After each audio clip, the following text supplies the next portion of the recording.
Hey, what is up YouTube? It's me Tori and welcome back to my channel. Today I start a new series on my channel and it's called the Adobe tutorial series. Now I know there are many tutorials on YouTube and you should ask why I even bother. But you know what? In my opinion, every video editor or photo editor are different and everybody has their own way. So that's why I'm gonna show you mine and hopefully I can teach you something new. Okay, so today we're gonna focus on Premiere Pro and the very basics of video editing. When you start Premiere Pro, this little window will pop up. Click on New Project and another window will come up. This is where you can name your project and you can change where you want to save it. Also, under the General tab, you will find this section where you can choose your video playback option. There are two options. One is the video card with the Mercury playback engine and the other one is the processor. I would suggest to use the video card because it's much faster and your workflow will be even smoother. If you are editing a simple video, then you should leave the video format on timecode. On the audio format you can choose between samples or milliseconds. And again, capture should stay on DV if you are editing a simple video.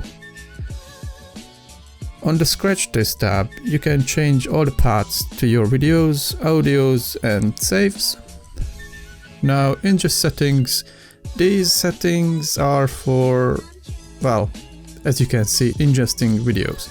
So basically you can work from your SSD or you can transcode your videos, and also you can create proxies for big formats like 4K videos or 8K videos, which is really necessary to speed up editing process. But I could make a whole video about interesting settings, so let's move on. So when you press OK, you will end up here. Now, before I start working, I always organize my folder and make it as clean as possible. I encourage you to do that as well. You will thank me later. Being organized will help your workflow and will speed things up. So basically what I do is I create a folder and I will separate everything in a subfolder. I'm not gonna say you have to do exactly the same as me. Just try to make it tidy. Okay, when I finish with that, I start importing all my media files, and because I got this nice and organized folder, I can just simply drag and drop into this window on Premiere Pro. And as you can see, I can go through every folders and every media. As simple as that. Later on, if I want to add some more media, I can always create a new bin and name whatever I want. Again, just drag and drop the media into that bin.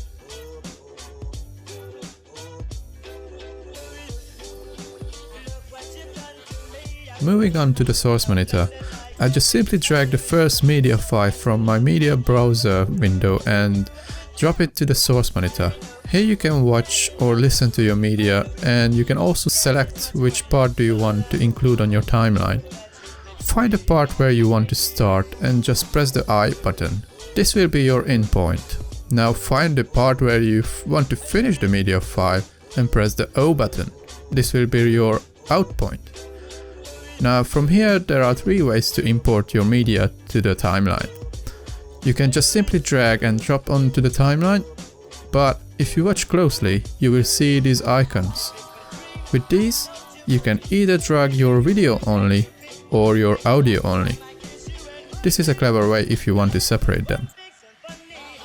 Now that we dropped our media on the timeline, we have created a sequence.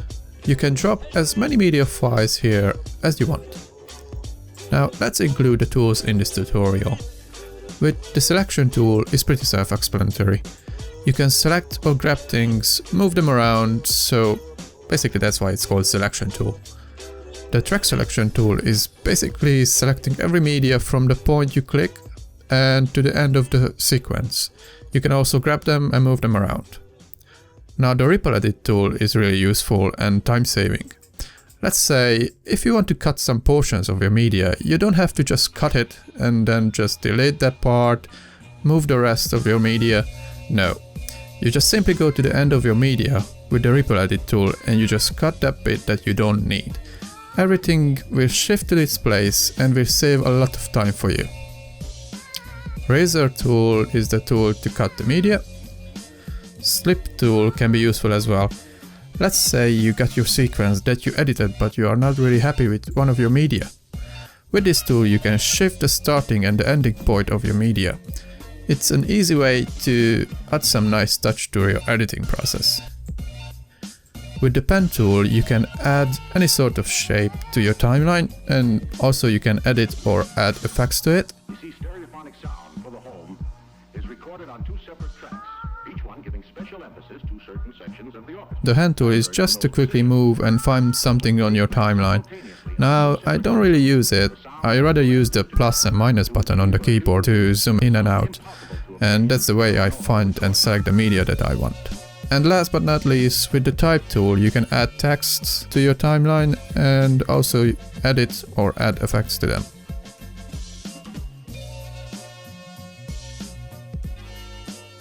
Just to mention this, if you have noticed, all of these tools got a keyboard shortcut. Once you learned all of them, it will speed up the workflow for you.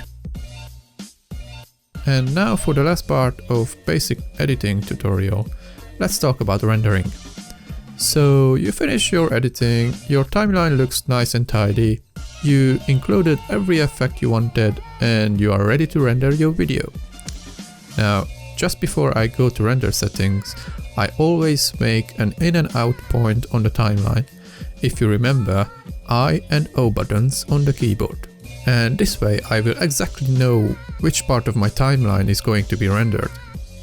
So I have selected in and out points, then I go to File, Export and Media. There is also a shortcut key for Ctrl+M. Here on the bottom of this window, as you can see, it's already selected the source range as in and out points. So this is the range that is going to be rendered. Now for YouTube videos, I almost every time use H.264 format. Basically, this is the best format that will also look nice and can be handled easily.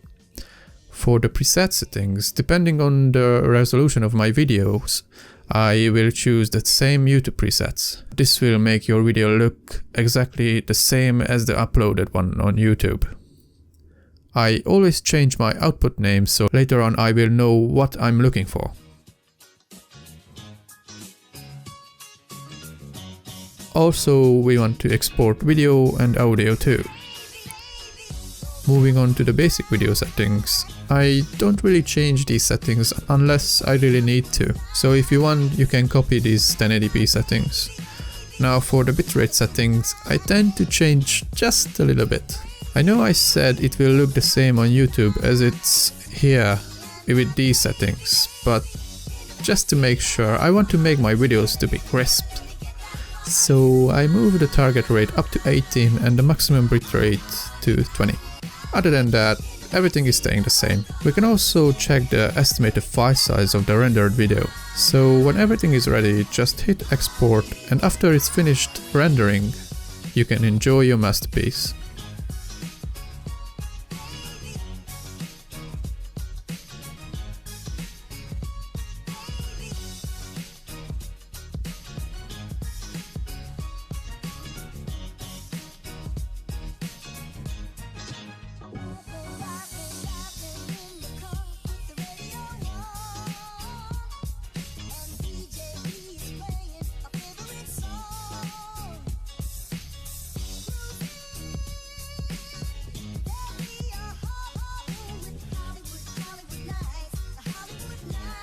And that's about it. I hope you enjoyed this wicked tutorial. If you want to see some more editing related stuff, or if you have any questions, just let me know in the comment section down below. I would appreciate if you could help me out with my affiliate program. There is a link in the description. Leave a like if you enjoyed the video and subscribe if you are a fan. Thanks for watching, and I will see you in the next one.